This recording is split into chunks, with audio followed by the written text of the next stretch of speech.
Hello and welcome. The Primary Care Population Medicine program prepares students to be medical educators, leaders, and clinicians during the four-year curriculum here. Additionally, we encourage students to engage in a career in primary care, as well as try very hard to entice them to stay in Rhode Island or return to Rhode Island to build a more robust network of primary care providers.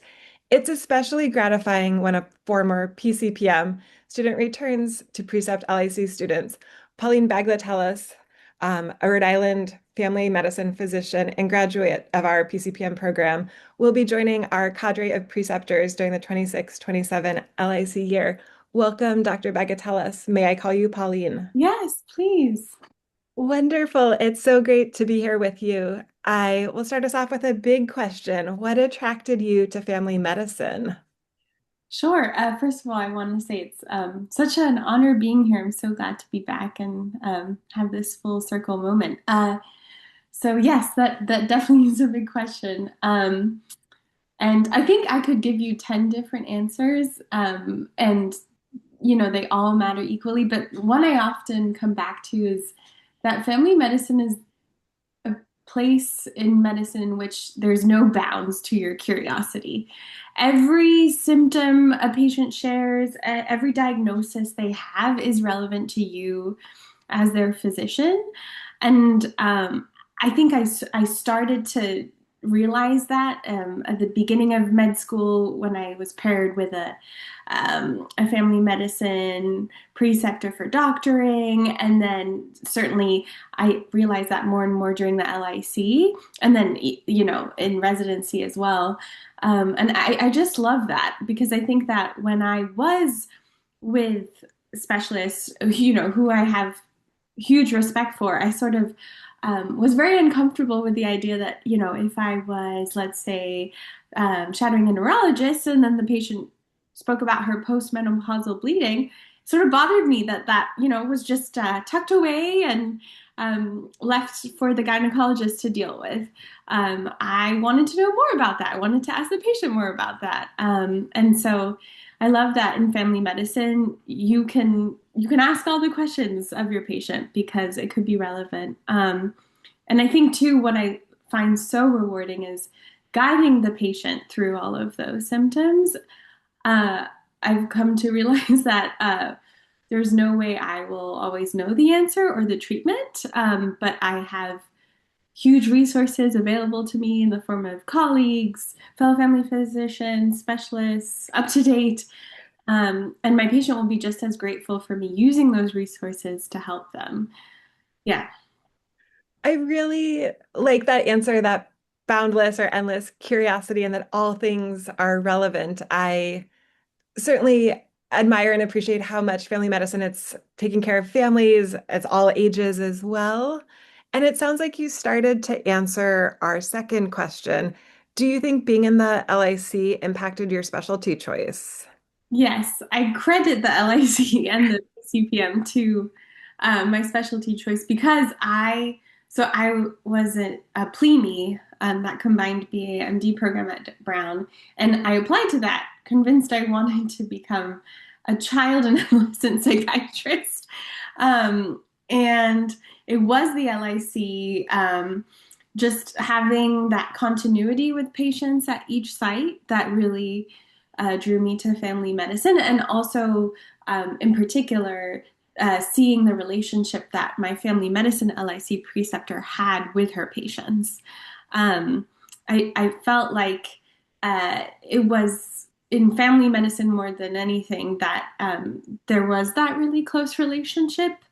Because there was no end date to when the family physician would be relevant to the patient's care. And I think I love science and biology as much as I love people. And so the LIC really illustrated to me that family medicine was the right fit. Right. It's such a special thing to get to be part of where you can really see what it's like to practice as a family physician before you're at that point. What was your transition to residency at Duke for family medicine like? How did you feel the LIC did or didn't prepare you? Yeah, I think it prepared me a lot.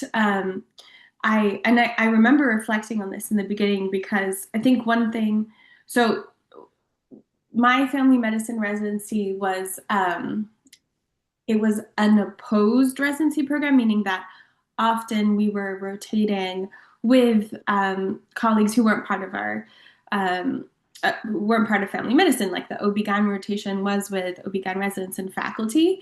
And I think compared to my colleagues, I was used to being the new kid on the block more often than not. I think with the LIC, you had to get used to this idea that you really needed to build trust over time.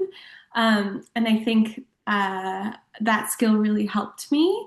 And I didn't feel super intimidated by, coming to a new group of people, a new office space, a new teaching facility. I think the LIC taught me to be very flexible and also taught me that there's always something to learn. So, sometimes as I went through the LIC in COVID, right? And so a lot of my visits were telephone visits, and that was in the era where we were still figuring out what should be a telephone visit, what shouldn't. And I think at the beginning, I would sort of perseverate on this idea of, oh, I am not getting enough in-person visits. Am I missing out on physical exams? But then realize like how much you can learn from a telephone visit. Like if you have the capacity to do video, you can look at the patient. You can like look at skin findings just from a distance. You can see if they appear well, unwell. And I think like learning that there's always something to learn was really helpful for residency. I too was thinking about how it was COVID when you were in the LIC, and I think it ties in so beautifully to family medicine, where I felt like physicians who knew their patients have that extra something of just knowledge when they're on the phone, even just hearing how someone sounds, or if it feels like you already have a relationship to start a conversation or to do that visit. So I really think that may have been really interesting for you as well. Yeah, yeah. Um, I am so glad you mentioned the PLEME program. Rhode Island was obviously your home for undergrad and medical school. What brought you back here after training?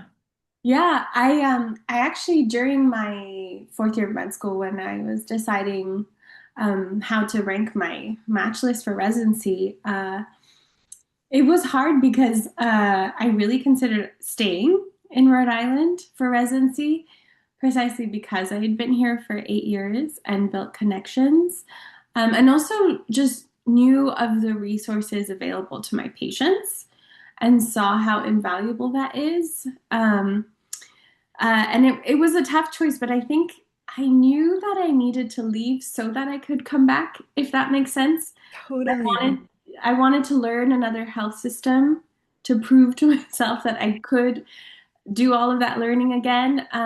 But I think in the back of my mind, I always knew I was going to come back because of that, because I had spent so long learning about the resources available for my patients and my communities and wanted to continue to develop those relationships so I could better serve my patients.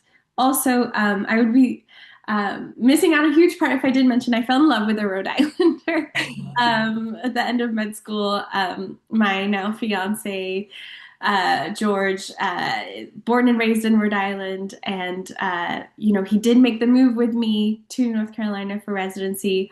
But I think for both of us, we were quite homesick throughout our time there, so wanted to come back.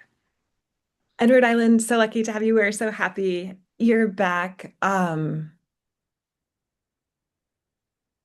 wonder what it's been like to return. You're now practicing as faculty at Blackstone Valley Community Health Center. And I know you're about to start precepting. How has it been to come back, and what are you looking forward to with precepting? Yeah, I think there's definitely a big jump from residency to attending hood. I think that's always the theme in medical education. With each milestone comes a lot of relief and excitement that you succeeded the prior few years, and then there's just another huge learning curve. And so I think now, one thing I'm learning is that I'm here to stay, and so I have time to learn my patients. I'm used to that sort of uh, constant, maybe pressure is the right word, to try and like do everything now. And I'm learning that it's okay. Like this is going to be my panel for as long as, as I know. And so I can address three of these problems over the next two visits. I don't need to do five problems now. So I think I'm learning that. And in all honesty, it has been hard. I think I'm spending a lot more time, after work working, but everyone has told me that that's normal. The first 2 years are an adjustment period, but once you know your patient panel, things get a lot better and smoother. In terms of, sorry, what was the second part of your question about LIC? Yeah, no, that's so insightful about the pace being different and the learning curve to learn your patients in your panel. How do you think precepting will go? How might you approach sort of orienting LIC students to challenges like these or other challenges in medicine?